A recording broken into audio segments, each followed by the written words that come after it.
Agora teremos o Polo Tópicos de Crédito. Chamei o Mariano Andrade, que é o gestor dos nossos fundos de crédito, para falar um pouquinho mais sobre o desempenho dos fundos aí ao longo do ano de 2021 e também no quarto trimestre. Tudo bem, Mariano? Bem-vindo. Tudo bem, Nicole. Obrigado pelo convite. Obrigado a todos que vão participar e vão ouvir aqui nossa conversa. Legal. Mariano, acho que seria interessante a gente mostrar para todo mundo, né, que a gente lançou um novo produto no final do ano passado. Em meados de setembro, a gente lançou um produto de crédito estruturado, que até então ele era super restrito aos nossos fundos exclusivos, né? Lembrando aqui que a gente tem uma gama na Polo de fundos que não estão disponíveis nas plataformas de investimento e são para cotistas exclusivos, na grande maioria de family offices, né? E a gente já conseguiu, obviamente com o aumento da liquidez do mercado, uma maneira de deixar isso disponível para o investidor qualificado nas plataformas de investimento, né? Hoje ele já está disponível na plataforma da XP e na plataforma do BTG sob demanda. A gente ainda vai esperar o fundo completar 6 meses para deixar aberto na plataforma geral, mas se o assessor que tiver interesse nesse fundo, é só solicitar aí tanto para a XP quanto para o BTG. Mariano, e se você puder falar um pouquinho para a gente, o que motivou a gente a criar esse fundo e deixar ele disponível aí para o investidor qualificado? Claro, pegando o gancho do que você já explicou, né, a gente trabalha em crédito estruturado, dentre vários outros segmentos onde a gente atua, né? Crédito estruturado é algo que a gente, como casa, já endereça há 15 anos, ou talvez até um pouco mais. E, originalmente, né, é uma classe de ativos que requer, ou que necessitava de um passivo mais longo, e, portanto, a gente tem esse histórico de ter esses fundos exclusivos, family offices, fundações, onde o passivo é naturalmente mais longo, né? Só que nos últimos anos a gente viu uma maior diversidade de players, maior diversidade de emissores, maior dispersão de detentores de determinados papéis que originalmente vêm a mercado, são colocados como sindicatos ou club deals, isso depois se dispersa no secundário, ganha profundidade, alguns ganham uma liquidez quase que diária, já entram nos calls de brokers. Então, a gente acha que essa tendência é relevante, essa tendência vai continuar sendo presente e crescente.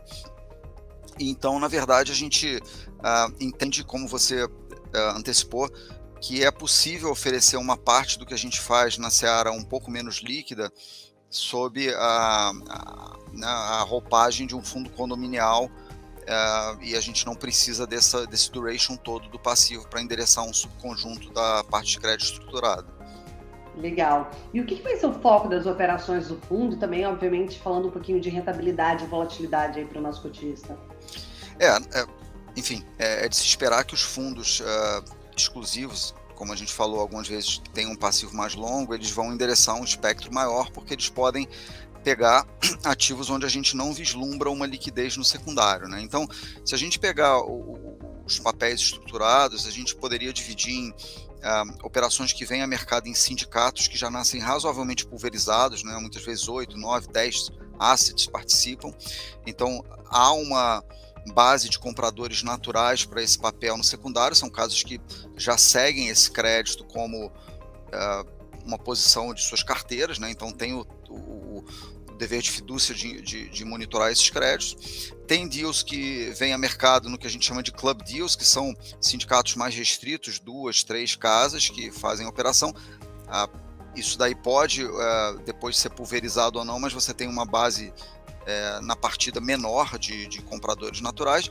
E tem outras situações onde nós já fazemos isso há muito tempo, a gente origina a operação, estrutura e a gente fica com 100% dela, e nesse caso não existe nenhum outro comprador natural do papel, né? Então eu diria que o que nós vamos usar para preencher o crédito estruturado D90 são os sindicatos que já nascem pulverizados e com uma boa probabilidade de ter uma liquidez interessante no mercado secundário, seletivamente alguns club deals, que aí vai depender do setor, vai depender do volume de emissão, para a gente ter uma projeção, né, se aquilo qual vai ser a liquidez disso expose. E a gente também vai ter operações líquidas, né, que a gente é um fundo condominial, que são segmentos que a gente já endereça no polo crédito corporativo, no polo high yield.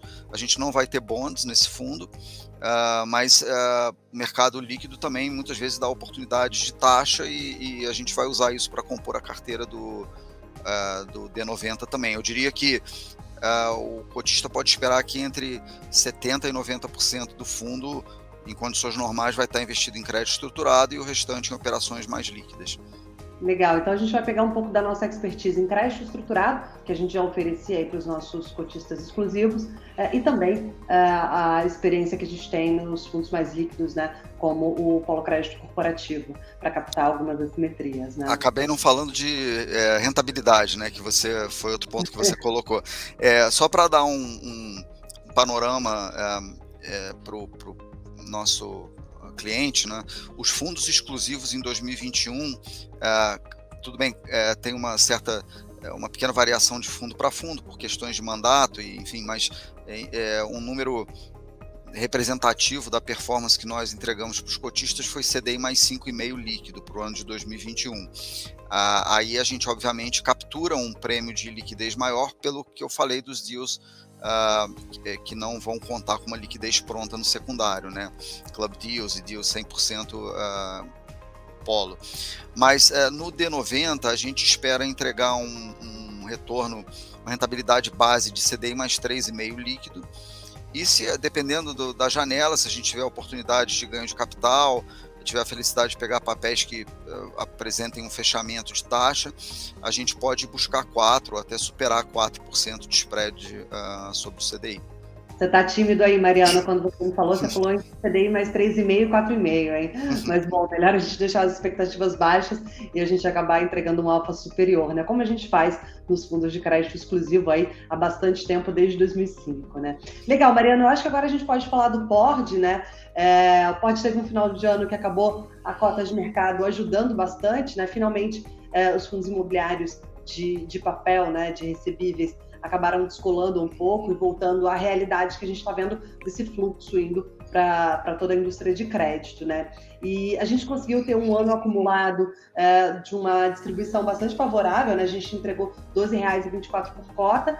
Lembrando que a gente fez uma emissão, a terceira emissão do fundo, ali em meados de junho, e o capital ficou disponível em julho.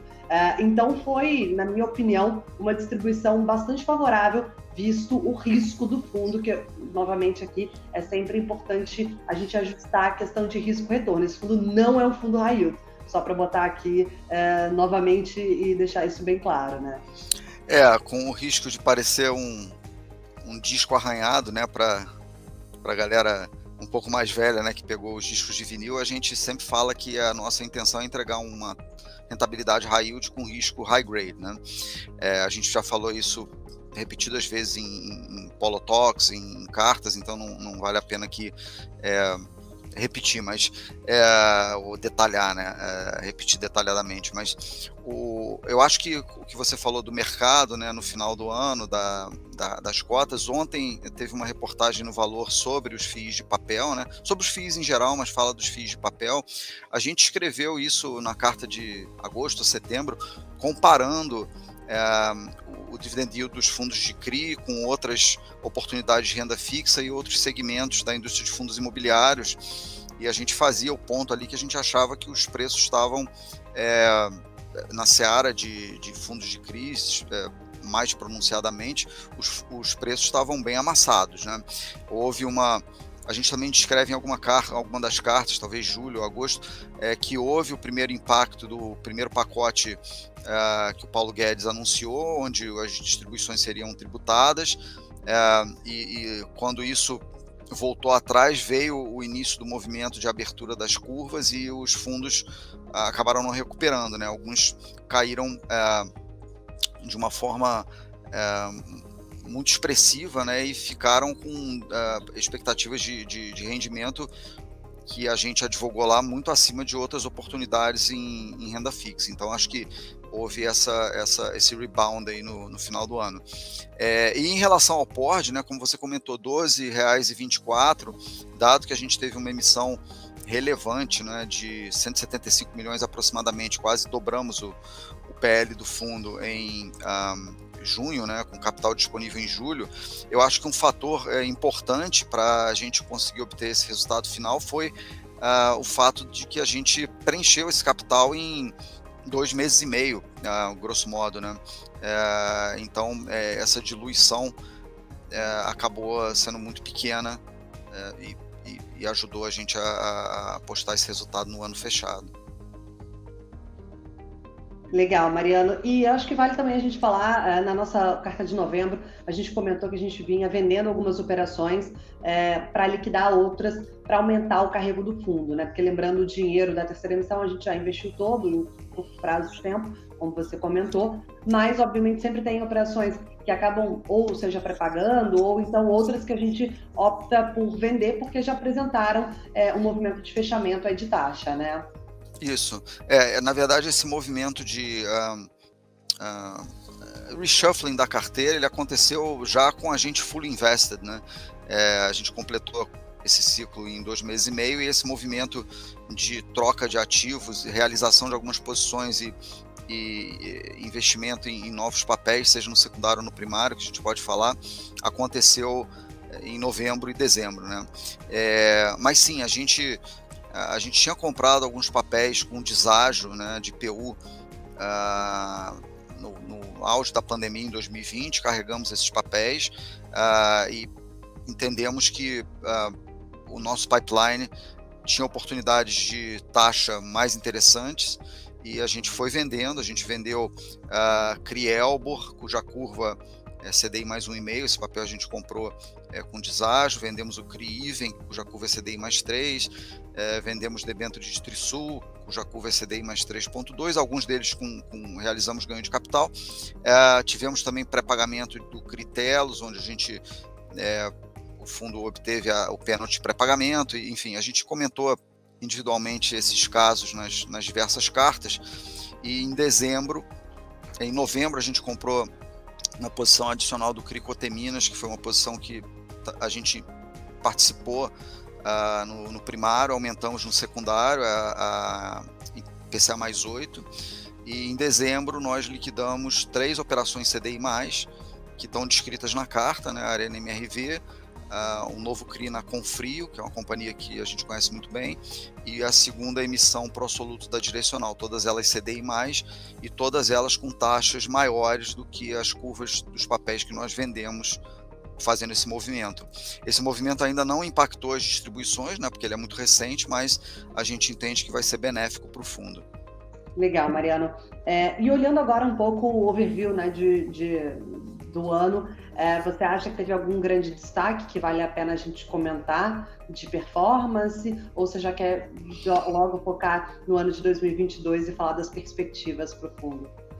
Olha, eu acho que o destaque do PORD em 2021, né, primeiro a gente já abordou que foi o crescimento do patrimônio, e isso trouxe mais liquidez ao papel, né, mais uma base de cotistas maior, crescente, e mais gente acompanhando, mais canais que cobrem o setor, analisando, seguindo as nossas cartas e as nossas carteiras. Isso é benéfico. A gente também, quer dizer, a cota sofreu junto da indústria ali, né, com a abertura de taxas, e a gente acha que bateu patamares muito interessantes ali no 88, 89, né, e recuperou no final do ano. Mas assim, acho que a velocidade com que a gente colocou esse capital para funcionar e a qualidade dos ativos que já estavam em pipeline, então validando nosso pleito de fazer a terceira emissão, e o fato de que a gente não teve problemas de crédito nas nossas exposições, né? Continua tudo dentro da normalidade, as operações pagando em dia, e assim os índices de covenants e cobertura, todos eles saudáveis. Então a gente não teve nenhum destaque negativo na carteira, e o destaque positivo foram essas operações onde a gente conseguiu algum ganho de capital ao longo do tempo. Legal. Eu acho sempre importante a gente mencionar isso, de novo aqui, descorrenhado, mas o fundo, por ter esse perfil high grade, né, o fundo existe desde meados de 2012, nunca teve nenhum evento relevante de default na carteira. Obviamente sempre mostrando ali como é importante você ter uma carteira com uma boa qualidade de crédito, né, para receber bens imobiliários. E aí, pegando o gancho da conversa que a gente teve com o Cláudio falando sobre o polo macro, com o cenário que se desenha hoje, né, com a atual curva de juros, pode-se esperar, eventualmente, uma recessão ano que vem, né? É natural que a gente espere uma recessão. E com isso, obviamente, a gente não sabe como alguns créditos mais apimentados vão se comportar, que não é o caso do Pord. A gente acha que a nossa carteira é uma carteira bem robusta e está com uma qualidade muito boa para enfrentar aí qualquer desafio, né, Mariano? E falando um pouquinho agora, então, de perspectiva para o ano que vem, além desse ponto da qualidade de crédito que eu já comentei, o que você enxerga aí em termos de dividendo, composição? Eu sei que você não vai falar o número, mas de composição de carteira, por indexador, de algum dividendo que a gente tem aí não distribuído?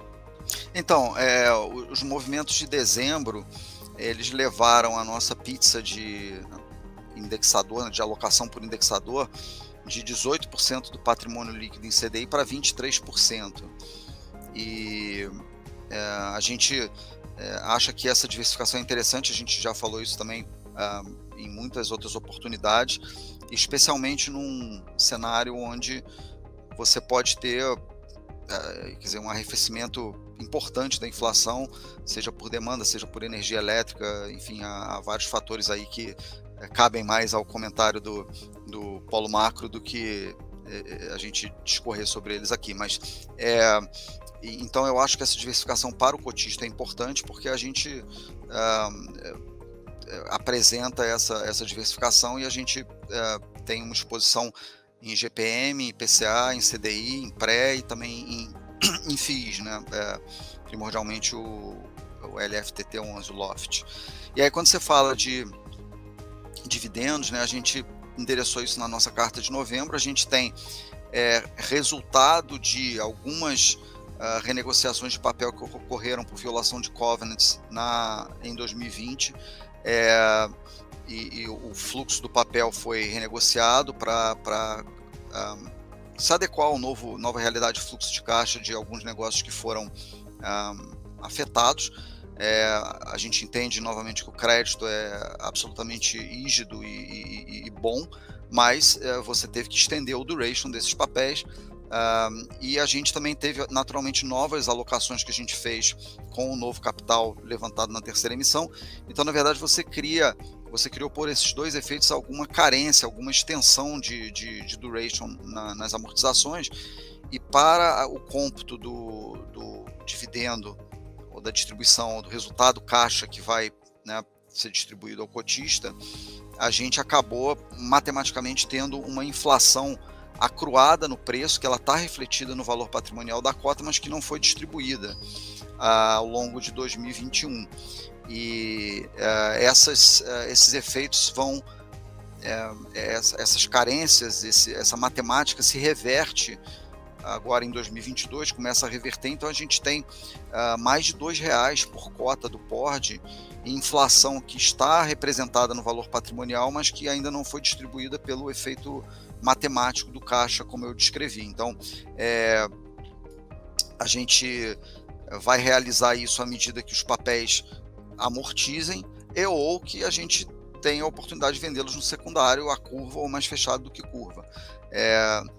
Não é o caso base, né? O nosso caso base é carregar, mas se houver uma demanda, um preço que a gente julga interessante, a gente pode vender, e aí você tem traz isso tudo para distribuição de uma vez só. E a outra variável também que merece ser mencionada, a gente tem uma posição relevante no Loft, que tem uma curva de carrego de IPCA mais 6,75 na cota sênior, e essa distribuição ela depende da velocidade de venda dos imóveis detidos pelo fundo, e a gente acha que os últimos talvez 6 trimestres, o dividendo é trimestral, essa dinâmica ela foi na média abaixo do esperado. Então a gente obviamente teve efeito de pandemia, enfim, mas a gente espera que a gente escreveu detalhadamente sobre o Loft numa carta, né, explicando o nosso racional, e a gente espera que essa velocidade de vendas tenha uma melhora interessante em 2022, o que vai motivar um dividendo represado que existe lá para chegar na curva de carrego dessas cotas sênior. Legal, Mariano. Bom, eu acho que agora a gente pode entrar no nosso fundo high grade, no Polo Crédito Corporativo, né, nosso fundo 555, saindo do universo de fundo imobiliário. O fundo ele teve um desempenho também bastante positivo no ano, né? A gente rendeu aí 7,09%, tendo todos os meses positivos e acima do CDI, o que foi bastante positivo, né, obviamente, e mostra a resiliência, e eu acho a palavra mais importante para esse fundo é a consistência, né? A gente até fez alguns estudos aqui internamente. Esse fundo nosso foi um dos fundos que menos sofreu, tanto na crise do quarto TRI 19, que a indústria high grade sofreu, quanto na crise do Covid. E a gente conseguiu recuperar bem isso e continuar demonstrando aí essa consistência e esses drawdowns bastante limitados, né, Mariano? O que foram aí os principais drivers dessa performance ao longo do ano, e em especial ao longo do quarto TRI? Então, ao longo do quarto TRI, a gente pode destacar alguns nomes, como, por exemplo, Valide, Positivo, Sequoia, LM Transportes, foram nomes que contribuíram positivamente para a carteira. E acho que, como comentário do ano, como você falou, consistência, eu acho que ela é a principal marca, né, que nós entregamos no campo da gestão até o momento, desde o início do fundo. E eu acho que essa consistência ela conversa com um tema que nós já abordamos em diversos painéis, que é a nossa sensibilidade a preço, ou dito de outra forma, a taxas, né? Spreads para alocar o capital, né? A gente é muito sensível em relação a preço e a gente não tem intenção de alocar o capital simplesmente para mostrar ao cotista um caixa menor se a gente entender que aquele preço não faz sentido. Então, eu acho que essa foi a principal virtude aí que permitiu essa consistência a qual você aludiu aí na sua explicação. Legal, Mariano. E olhando a carteira do fundo hoje e 2022, né, tem alguma operação que a gente acha que seja importante mencionar, que a gente liquidou recentemente, que vai ter algum impacto interessante ao longo do ano de 2022? Obviamente nas perspectivas, né? Olha, a gente está com um pipeline de algumas operações de high grade agora para o início do ano, high grade crossover, né? Eu acho que talvez o destaque do quarto TRI, a gente falou, já escreveu na carta que deve ser publicada em breve, a gente participou da ancoragem na casa, tanto no Polo Crédito Corporativo como no High Yield, da operação de Ocean Pact, uma operação que veio a mercado CDI mais 5, contando com garantia de cessão de fluxo de contrato com a Petrobras e alienação fiduciária de embarcações. A gente entende que essa operação, o que é raro você ver, né, uma estrutura tão robusta, um crédito estruturado numa empresa listada em bolsa, a gente acha que isso é muito um bônus pelo fato da ação ter performado muito mal desde o IPO, inclusive com aquela questão do disclosure sobre o acordo sindical, enfim. Então a gente está na seara de crédito, onde toda essa dinâmica, no nosso entendimento, não afeta de forma tão relevante a perspectiva de pagamento da empresa. A gente acha que esse crédito é perfeitamente satisfeito pelo fluxo de caixa da companhia, e a companhia tem bancabilidade, todos esses fatores que a gente olha. A gente está tendo um pacote de risco muito bem protegido, com uma taxa que é bastante convidativa para uma companhia aberta, né? Então esse foi um destaque aí do quarto TRI, e a operação liquidou em novembro, salvo engano, então pouco contribuiu em 2021, mas a gente acha que é um papel bem interessante aí para 2022, por exemplo. Legal, Mariano. E olhando agora em termos de composição de carteira, né, e das diferentes classes de ativos que o fundo carrega, como o fundo está posicionado, o que você está enxergando de oportunidade aí para esse ano de 2022? Olha, a gente está hoje com uma posição de 70% do patrimônio em debêntures, 14% em FDICs, a gente tem aproximadamente 10% em bancos, né, em CDBs e produtos de letras financeiras, e 5% em caixa. E a gente olha, como a gente falou antes, né, a gente é muito sensível a preço, né? A gente vê o segmento de FDICs e papéis crossover vindo a taxas e estruturas muito robustas, que fazem sentido, onde o risco-retorno faz sentido. A gente vê mesmo nessa seara que, a grosso modo, em geral, as estruturas têm vindo com algo que faz sentido, mas em alguns casos onde tem algum pormenor, o mercado tem dito não, e a gente viu alguns FDICs, alguns deals voltarem numa segunda versão com estruturas mais robustas. Isso é muito benéfico, é muito benigno, né? E a gente tem visto isso também no segmento de high grade, onde o pricing é um pouco mais apertado. A gente não acha que seja uma situação como a gente viu ali no primeiro semestre de 2019, onde a gente teve, né, 70% do fundo investido em CDBs e letras financeiras, onde a gente conseguia, com risco bancário, ter um retorno mais alto e um duration menor do que papéis de companhias de setores cíclicos, por exemplo, que era uma situação que não podia ser uma velocidade de cruzeiro, né, que era um equilíbrio instável, uma situação de desequilíbrio, melhor dizendo. A gente não está nessa situação, mas a gente é muito vigilante ao pricing do mercado, dos mercados primário e secundário no high grade, porque é um setor que atrai mais capital, e esse balanço pode ser deslocado. A gente viu algumas operações serem retiradas, a gente viu algumas operações voltarem a mercado com taxa mais interessante para o investidor, porque a primeira versão não teve a demanda esperada. Então, assim, a gente observa uma dinâmica benigna, mas a gente é especialmente vigilante em relação a isso, tá? Legal. E agora falando um pouquinho do carrego do fundo do duration. Eu sei que você não gosta muito de falar de carrego, mas é importante para o nosso cotista entender o que esperar de rentabilidade para o fundo.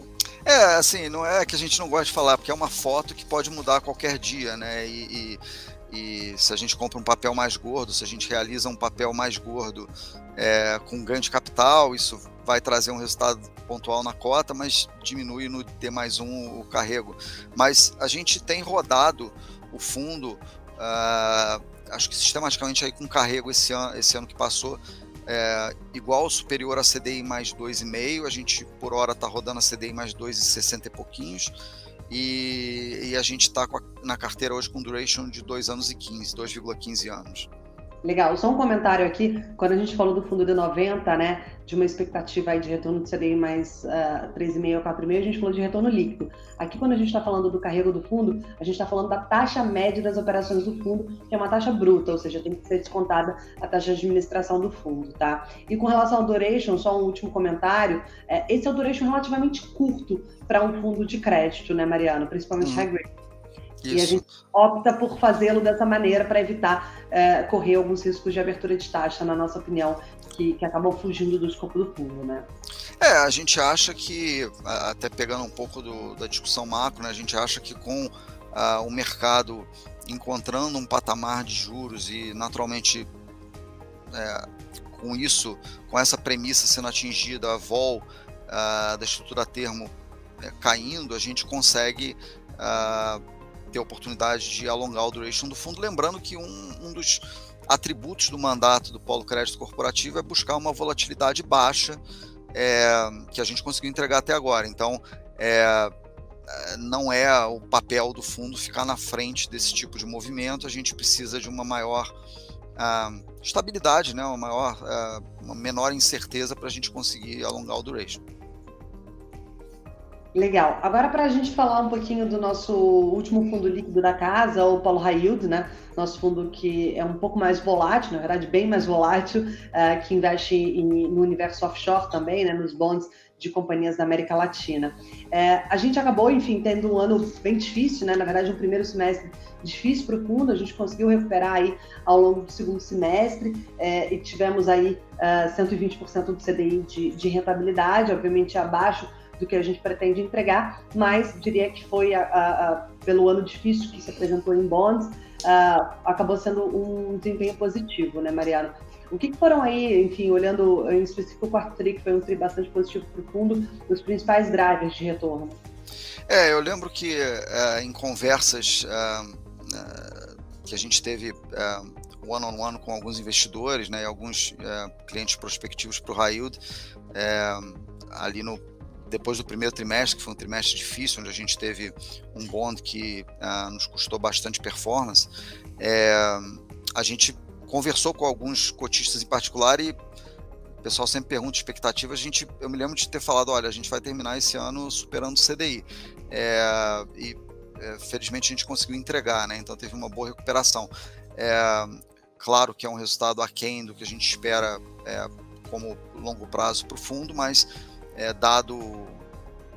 dada a trajetória do ano, eu acho que foi um fechamento interessante, como você colocou, e a gente falou, né, do bond de Alpha Credit, ou Alpha Holdings, que é um non-bank financial no México, que foi uma situação que custou para nós no primeiro TRI.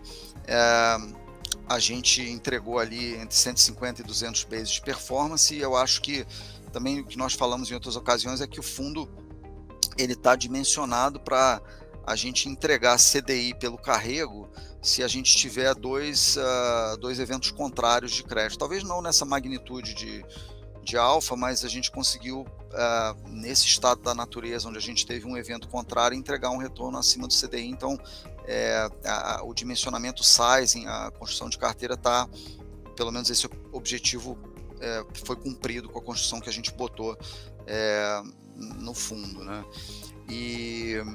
Então acho que a gente escreveu longamente sobre alfa na carta do primeiro TRI, então está no nosso site, quem quiser consultar, mas eu acho que a trajetória a gente conseguiu recuperar bem ao longo do segundo semestre. Acho que isso foi positivo. Acho que é isso em relação à performance. Comentários gerais, não sei se você quer perguntar sobre algum papel específico, enfim. Não, acho que faz sentido isso. E olhando um pouco a composição da carteira, né? Eu lembro que ao longo do ano a gente mudou bastante o nosso percentual alocado em bonds e recentemente a gente voltou a aumentar essa exposição em bonds, né? Como que está hoje essa composição da carteira? O que você está enxergando de perspectiva para o próximo ano, né? Para esse ano, na verdade. Para esse ano.